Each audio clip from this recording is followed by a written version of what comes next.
This is 12 criminal case and there are two civil cases that we filed against Facebook and their Twitter, the PSS, and all of our versions. There are plenty, they keep growing and so.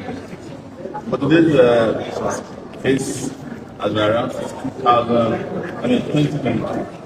It was a case filed by Ned Nwoko, content creator, senator, who claimed that Sarah Reporters and myself defended him. But they haven't been able to get an arraignment because it was filed the base of money. I think even as bad as the understanding of it. So again today there was no arraignment.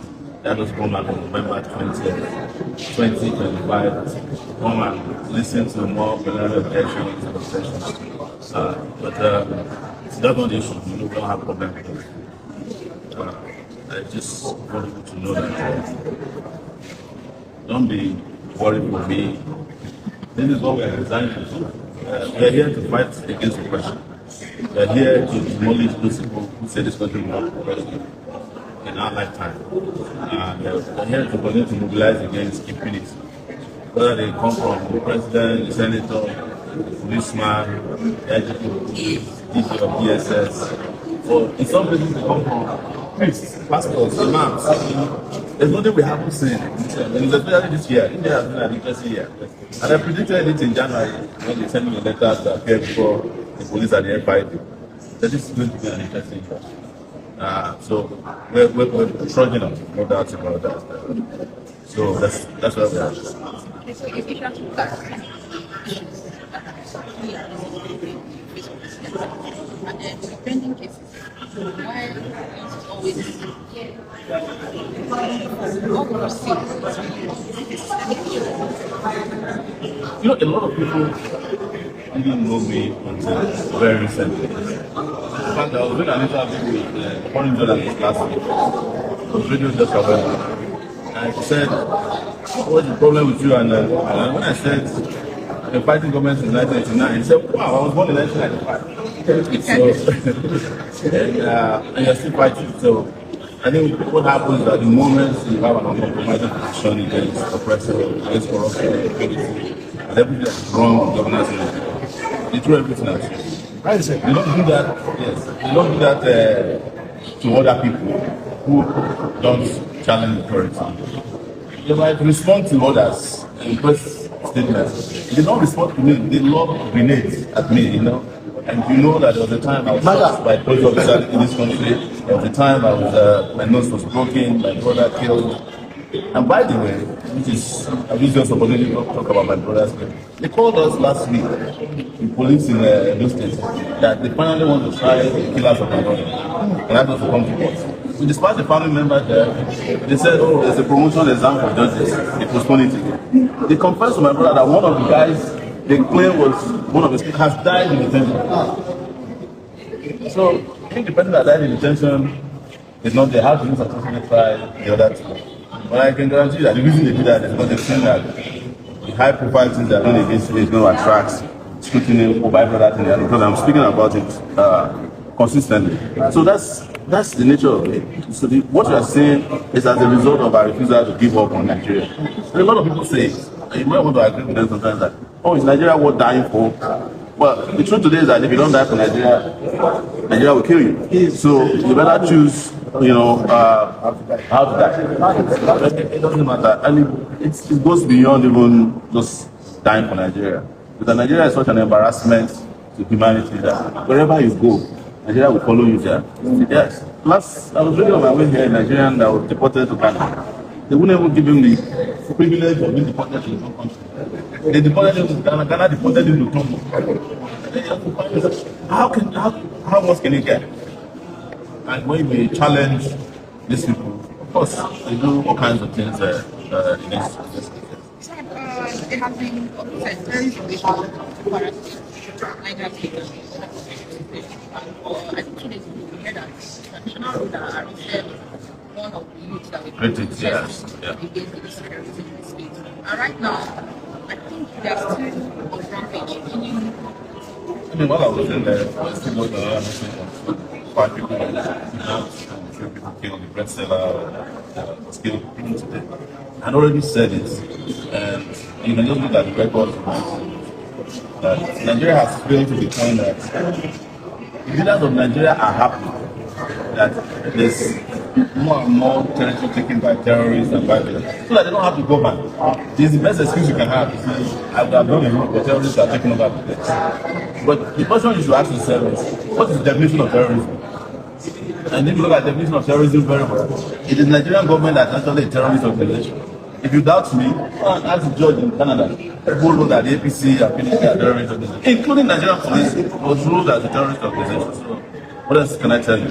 So, about 20% Nigerian population was after the year 2050. Boko Haram played sharps. Do you stand in this position? Obasanjo has no leg to stand on when we talk about population. How many kids has Obasanjo? He has a kid almost the size of the city. But that's not the issue. The issue is that population is not a barrier if the country is well governed, if the leaders are well governed. The most, prosperous countries today are the countries that have the highest population, China, India.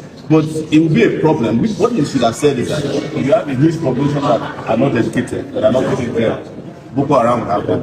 Even if the population of the country is 200,000 people, and you have useless leaders, there will still be Boko Haram in that country. But if you have upward, mobile, well-educated population, you are ready for prosperity. Go and ask China, India. And Nigeria has 200 million people that are ready to take on the rest of the world. But certain things needs to be done. But you might not like to discuss about something because I don't want to fail this country to where it is today. They'll just come around and pick microphone whenever they like, because the country has not punished them for the evil they do. Position of Nigeria alleging that genocide against you share that view, and even the US also mentioned. There's genocide against the poor in this country. There's genocide against Muslims in this country. There's genocide against Christians in this country. There's genocide against children in this country. To now separate it and say maybe it's more religion or whatever. Interestingly, Nigeria doesn't count or do DNA of people who are killed. They determine whether they're carrying a Bible or a Quran. So, the number of people that were abducted on our road yesterday, did anybody find out whether they're Christians? Whereas the US can nitpick symbolically to say, because they have policies, definitely. They say, there are genocides against Christians in Nigeria. Why is the US not taking the same position in Gaza? That there's genocide against Muslims. So there's international hypocrisy about that. In a country where they are killing 6,000 people, you do not designate the killer as a genocider talking. But you are here. Please, just be careful. Not in any way depending on what's happening in Nigeria. I'm not saying that. The problem with Nigeria has nothing to do with it. It's completely irresponsible leadership and insecurity. That means everybody. What about when the terrorists go and kill people in the mosque? When you talk about insecurity in this country today, it happens more in the north, in the Muslim part of the north. That's the truth. That's why they go to mosque and they kill about 35 people in the mosque in the class. And the people who kill them are not Muslims. They're probably people who identify as Muslims. So the truth is that we like to water down the responsibility of our leaders. Right? This gives them an alibi. Okay, and then the US will come with policy to say we want to protect Christians. Let's bring a big boat and take all the Christians out. Let's see if nobody can kill the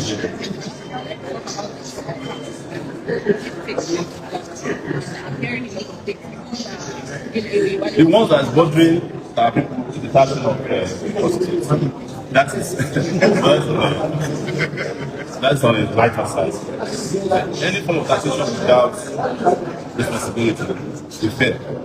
What the Tinubu regime is doing at the federal level is not used to do. There's a difference between taxation and extortion. What you want to start doing now is extortion. And when it gets to that level, trust me, it will be a different level of resistance. Especially when you are taking for the poor and you give nothing to them. So let them go and do their taxation policies. The people will respond at the appropriate time. So how do you tax people whose minimum wage is less than 100,000? How do you tax people who have nothing to eat and you give them nothing in return? How do you tax them? So you must understand that taxation is not just anyhow issue. But I'm sure the mayor when it gets to that point. Yes. Thank you.